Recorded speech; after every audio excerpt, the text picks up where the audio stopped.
Hi, I'm Karim Latouche, and today for Auto Drive we're looking at a very special car.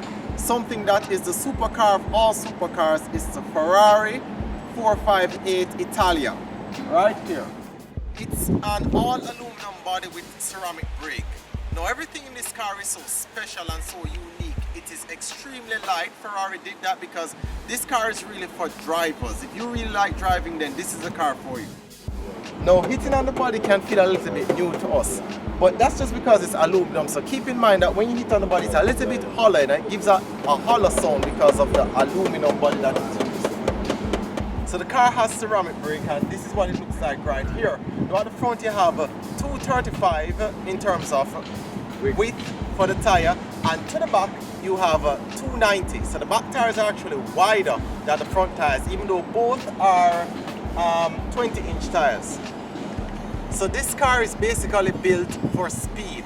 Every design in it is basically very intricate just for speed. Now, if you look right here and you try to flex this right here, you might wonder, is it built to brake? No, it's actually not built to brake.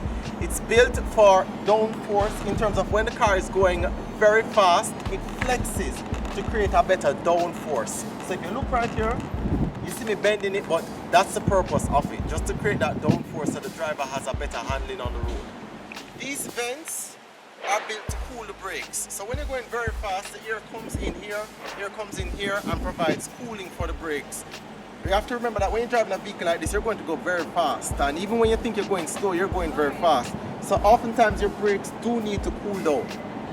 Now this is the air intake for the engine. So air basically flows along the side of the car, goes into the engine, and it exits at the back. There's also another air intake right here, and this is to create a downforce. Now, many cars are equipped with a spoiler to do this. So many cars have a spoiler at the back to create a better downforce so that the back of the car don't feel like it's jumping with it, it just stays down.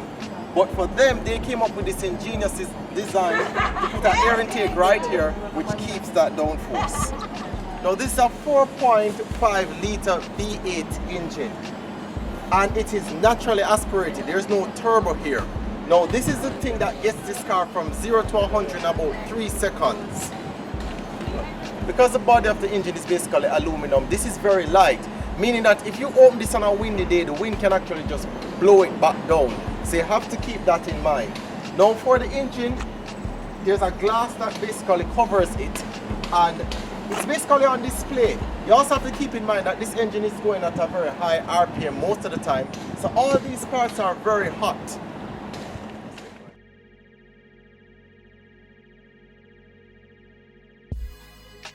The 3 muffler design here was taken from the F30. So if you're accustomed to that model, then you would have already noticed that they use a 3 muffler as well. Now this is a true sports car. So you're going to have to tilt down a lot and slide into it.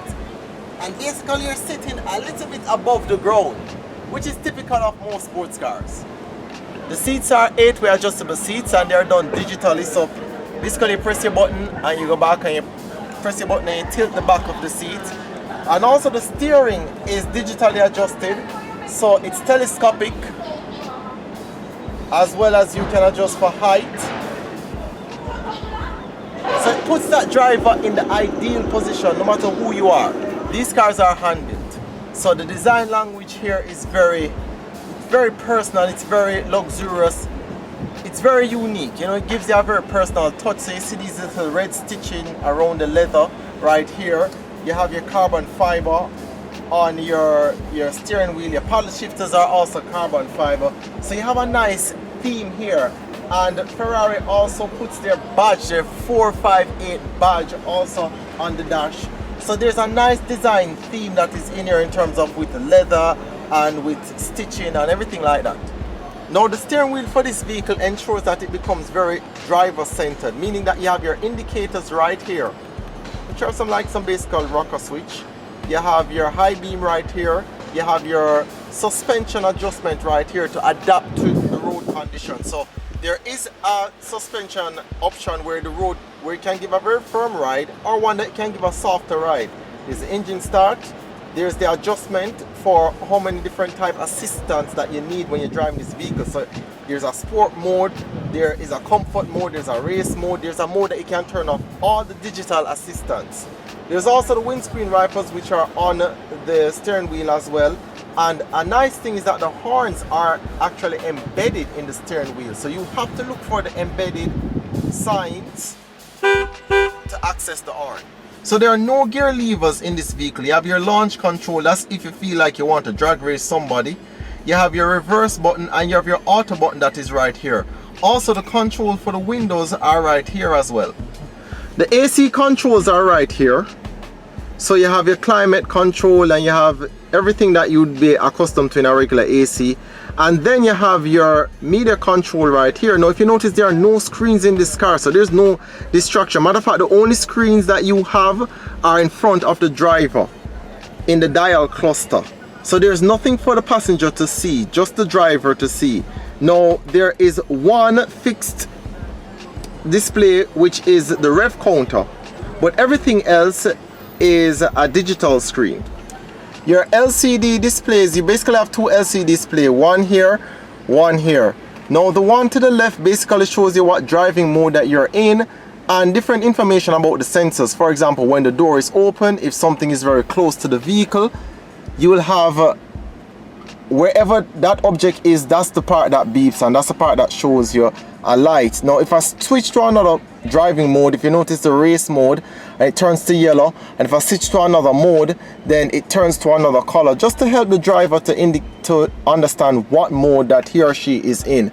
Now over to the right, that basically shows you a multimedia display, and right now we have it on this station and it shows you that layout. Now when you're driving, that actually turns into a speed display, so it shows you how fast you are going.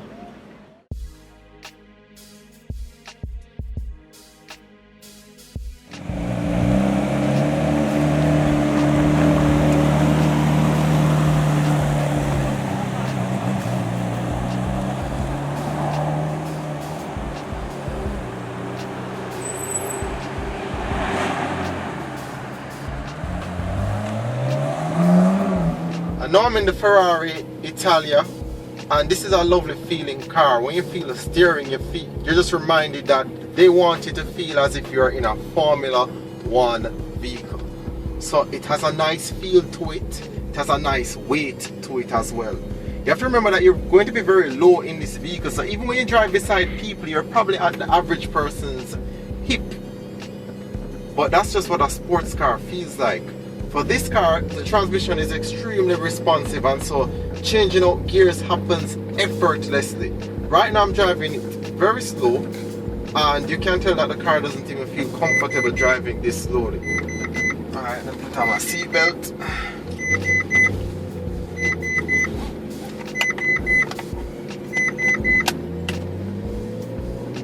Alright, so we get the noise off. I put on my seatbelt now. And the transmission for this car is very good. It changes out very fast, and that's something that you have to get very accustomed to. And the ceramic brakes also, it doesn't use regular brake pads, it uses ceramic brake pads to manage the pressure when you're driving it at 200 plus miles per hour, kilometers per hour, and you need to stop it. So it uses ceramic brake pads that have a very different feeling that you have to get accustomed to when driving it. But this car is just a piece of art to drive, you know. It really feels lovely.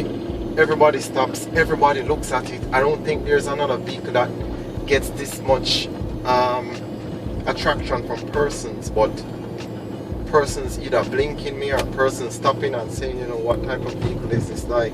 How does it feel on the road? The suspension do feel a little bit stiff, especially on our Jamaican road, but that is expected. And of course you can easily make adjustments to the suspension based on what is available to you on the steering wheel, so you have that. You must also remember that your indicators are also located on the steering wheel, so they're right below your thumb, you know, in a very comfortable place. And that's just basically for convenience in terms of with the driver. So everything is basically driver centered to help you to make good and fast decisions when you're on the road. The acceleration is a given, so I don't necessarily need to go into that. The car is also on the wide side, so you must keep that in mind. You have to make a slight adjustment in terms of your spatial thinking. And as it pertains to our roads, you have to remember where your potholes are, right? We have some deep potholes. Granted, this car must be lovely driving it on Highway 2000, but if you're driving to around town, you have to remember where your potholes are, so you don't go down in them. I mean, it also has low profile tires, so you have to keep that in mind when you're driving this vehicle.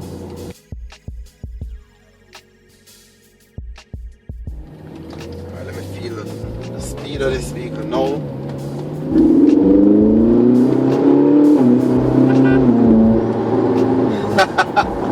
Now that's the fun when you're driving this vehicle, just how fast it can move from one point.